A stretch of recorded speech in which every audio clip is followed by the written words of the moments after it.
DUCSU VP Sadiq কায়েম জানিয়েছেন ৪৮ ঘন্টার মধ্যে ৩ দফা দাবি পূরণ না হলে ৩ উপদেষ্টার পদত্যাগ দাবিতে আন্দোলন শুরু হবে। স্বরাষ্ট্র উপদেষ্টা লেফটেন্যান্ট জেনারেল অবসরপ্রাপ্ত জাহাঙ্গীর আলম চৌধুরীর সঙ্গে বৈঠক শেষে সাংবাদিকদের তিনি একথা জানান।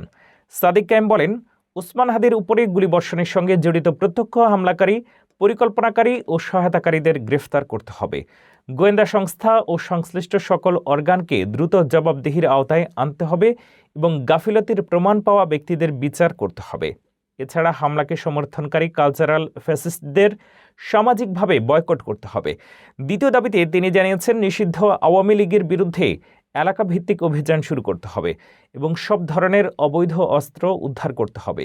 শেষ দাবিতে তিনি ভারতীয় আধিপত্যবাদের বিরুদ্ধে পদক্ষেপ গ্রহণ ও শেখ হাসিনাকে দেশে ফিরিয়ে মানবতাবিরোধী অপরাধে প্রদত্ত রায় কার্যকর করার আহ্বান জানিয়েছেন।